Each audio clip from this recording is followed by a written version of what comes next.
Our next story will make you long for the days when all your teenager did was talk on the phone. These days, kids are using their phones to send each other photos, and not nice photos. Here's Jill Higgins with an adult's guide to sexting.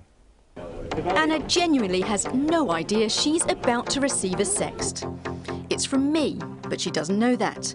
It's personal, asking for a shot of her naked. Here we go. Oh my God.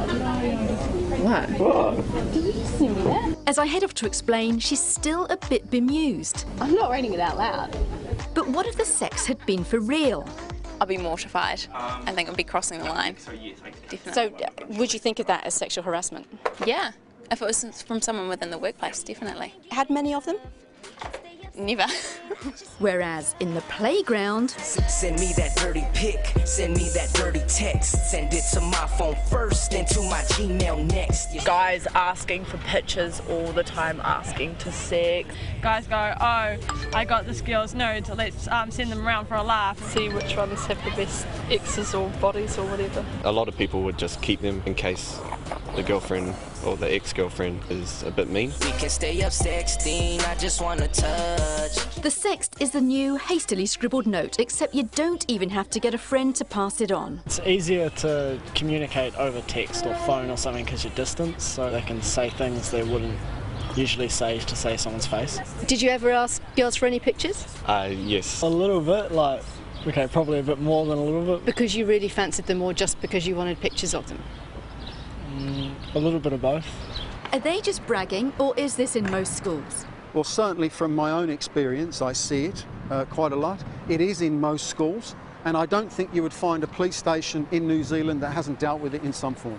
John's an internet safety advisor. Part of his job is helping teens badly affected by sexting. Remember that these pictures are sometimes sent within a relationship of trust, so then trust is broken.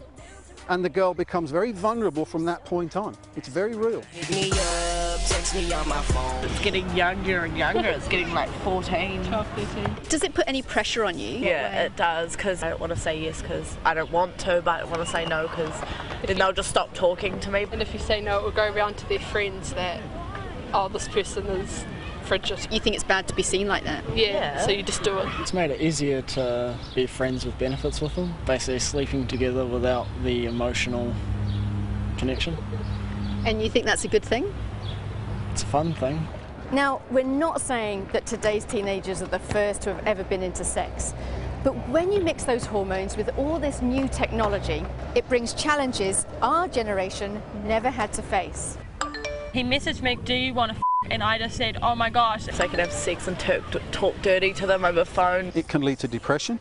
It can lead to extended times off school. I go crazy when you send me all your loving through my phone. I've been asked a couple times from a few different girls. The whole package. It's a lot harder to send them than to ask for them to send them to you, so it felt a bit weird. We must take a responsible and adult attitude on sex. Within the marriage framework, it's perfectly proper. Back in the day, they were taught the basics. Sex education has moved on, but has it kept up? There are 13-year-olds having sex and posting on the internet thinking it's totally normal. Do you think phones have got, bizarrely, a lot to do with that? Yeah, because guys ask for stuff and young girls are just stupid and just do it. So take a flick, send it quick, got me excited and I'm loving it. The kids' parents could help, if they knew about it. My parents would be disgusted. It's essentially porn, so I think they would be. So is it a bit much, or should they just realise that this is where it's at and accept that this is how it is?